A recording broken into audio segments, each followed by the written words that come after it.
Now, before we start, let's just get the sponsorship claim thing all out of the way, right? I'm Waynos Fotos cameras. I have no affiliation with Blazar Remus. I bought the A set with the orange box. I paid for that with my own money. I got the pre-order discount, which everyone was entitled to if they bought before a certain date. Blazar Remus have had no communications with me. I have no contact with them. They're not viewing this video beforehand.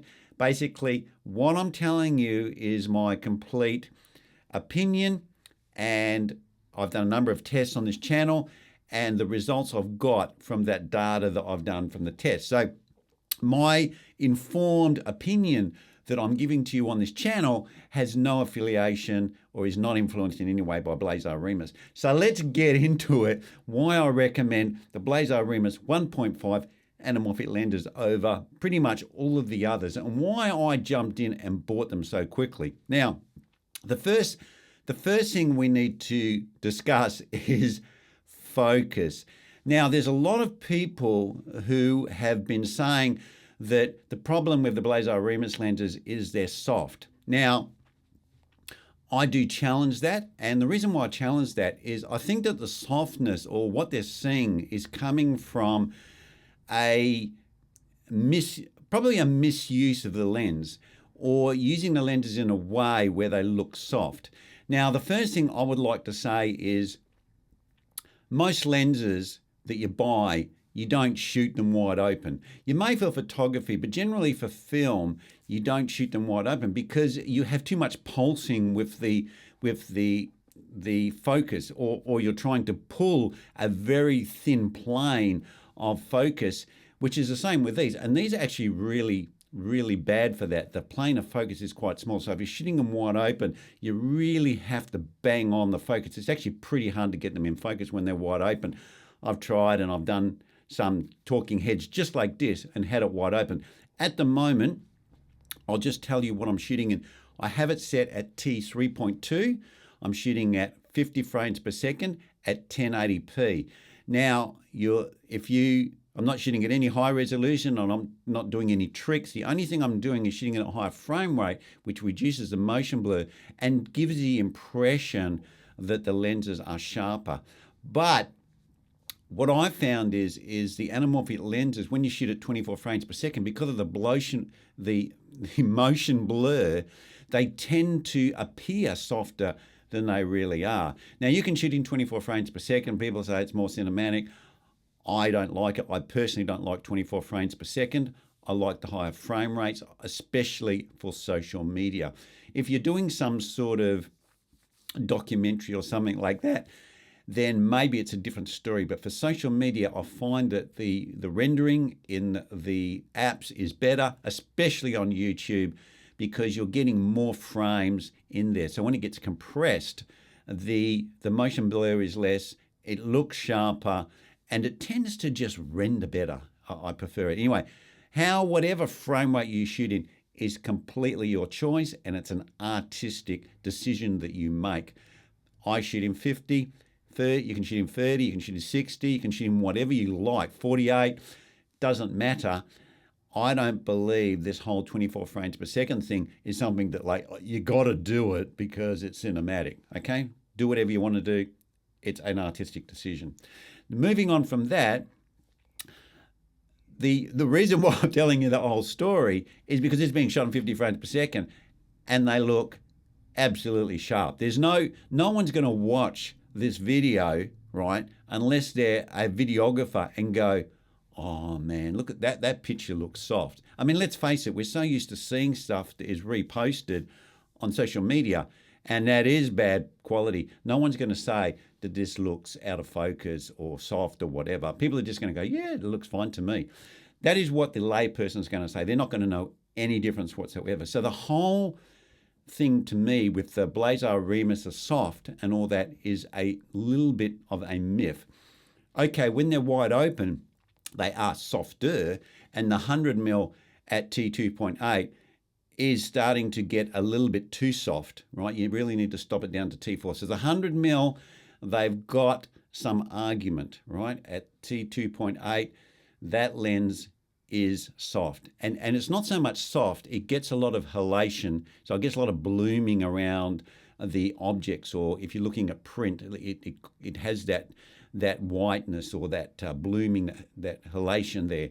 So that is the 100 mil is probably the one that has the issue if you're talking about focus. But once you stop it down to 2.4, 100% usable, great, right? Okay, so on the whole, right, if you're not shooting, absolutely have to shoot wide open. The lenses, focus-wise, not an issue. It's a non-issue. And the 65 and 45 can be shot wide open, and they're fine. Yeah, they're a little bit softer, but it's good enough for video. Anyway, that's the first thing. Now, the second thing I'd like to talk about is the squeeze factor, and the Blazar Remus comes with a squeeze factor of 1.5. And you can get different lenses in different squeeze factors. You can get 1.33, 1.5, 1.8, 2. There's all these different squeeze factors, right? Now, if you're shooting on a hybrid camera or a camera that has a 16:9 sensor, 1.5 is the sweet spot. And the reason why that is because when we have anamorphics, they're not getting wider or skinnier this way, right? Their perception of view, yes, is wider. But as the sensor goes, all it's doing is, instead of shooting this much 16:9, it's squishing it and making it higher. So it's becoming more of a square, the squeeze factor. So you need to squash it more. So what actually happens is, if this is your sensor, you can see here, right? If I've got a 1.5, I might have to squash it this much. If I've got a 2, I have to squash it more, right? So what happens is, the higher the squeeze factor, the narrower the image will come once you get it into your editor. And then what you need to do is enlarge it back, right? Magnify that whole picture, which is in the right proportion now. You've got to get it to your 2.39, unless you're going to use some super widescreen, right? If you want to get it to the standard anamorphic, you've got to make it bigger to 2.39. Now, with the 1.5, when you do that, you just chop off a little bit of the edges, a little bit. You don't lose that much. But if you've got a 2 times or 1.8 times, you're enlarging a lot more. So you're chopping off more of the image, and you're losing resolution, and you're also losing a lot of that anamorphic look where you get that compression at the side. As you can see, my hands are getting skinnier here as it gets towards the edge. You're losing more of that squeeze anamorphic feel, which I actually personally like. So I don't want to cut much of that off. So just be aware, if you want to go for something like the CATOs, you want to go something with a higher squeeze factor, be aware that is what's going to happen, unless you've got the equipment which has open gate and then allows you to use more of the sensor because you've got more height to squash it, and it doesn't end up being so small.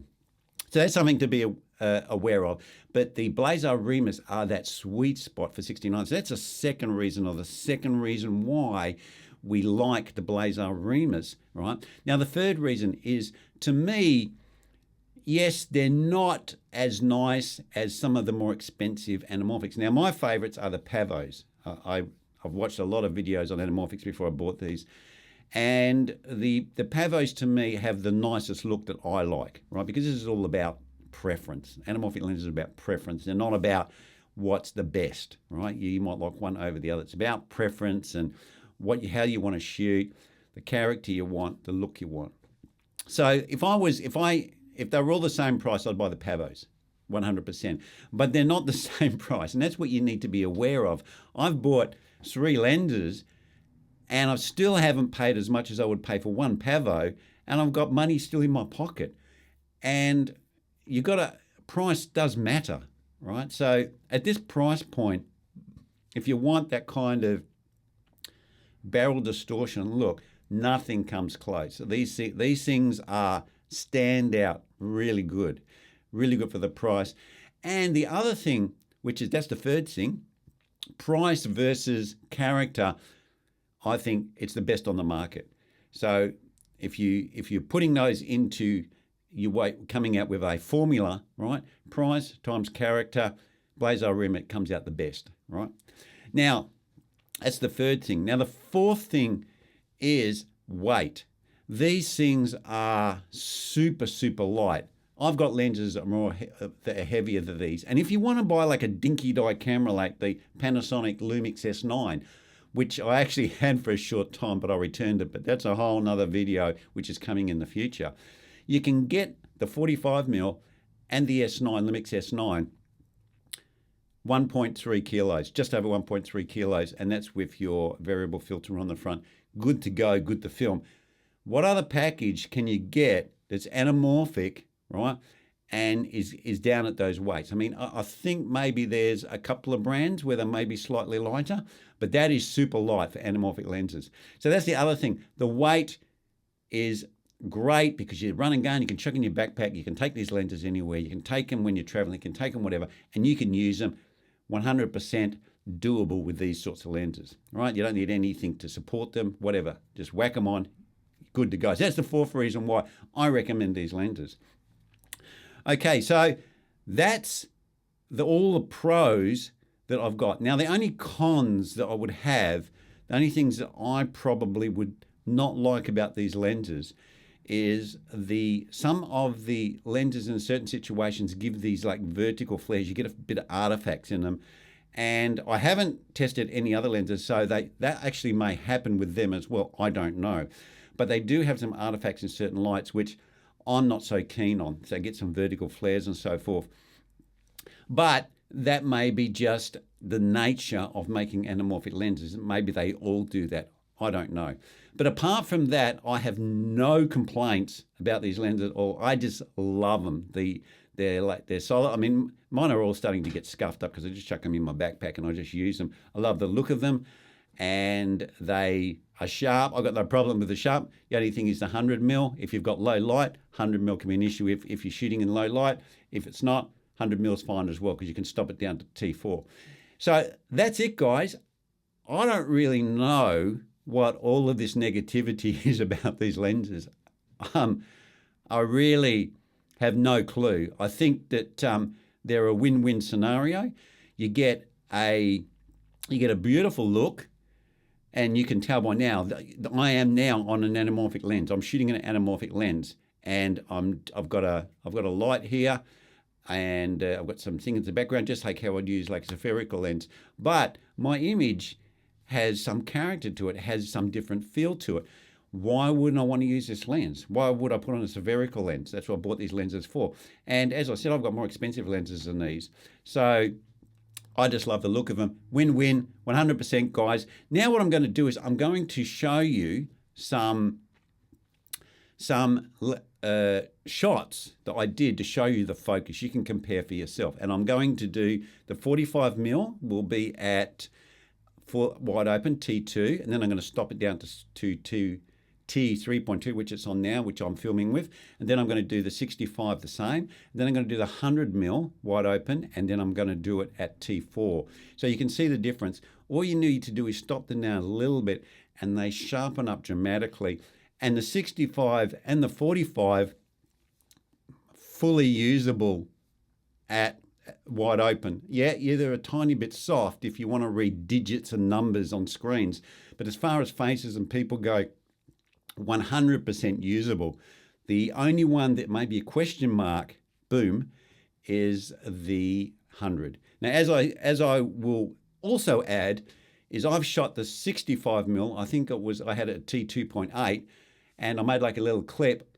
I put it on a 110-inch screen in my projector room, and you wouldn't be able to tell the difference between that and your Netflix or whatever that you stream over the internet. No, wouldn't be able to tell the difference, right? We're focusing. So this whole, they're soft. Yeah, straight out of camera, if you're comparing images, you might be able to detect it. But every system that people are using, if they're streaming or they're watching it on their phone or whatever, it's a compressed nature. Most of the streaming's done around about 25, 30 megabits per second. YouTube's about the same. So that's the best quality you're going to get. And these lenses are fine for that sort of application. Anyway, guys, that's where I'm going to leave it. Check out the images here of the 3 lenses, and you can compare for yourself.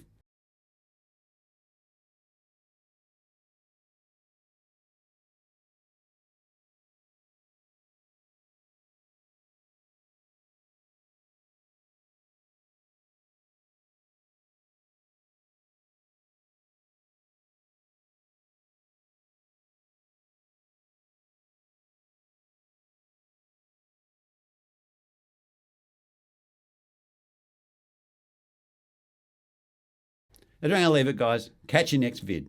Cheers.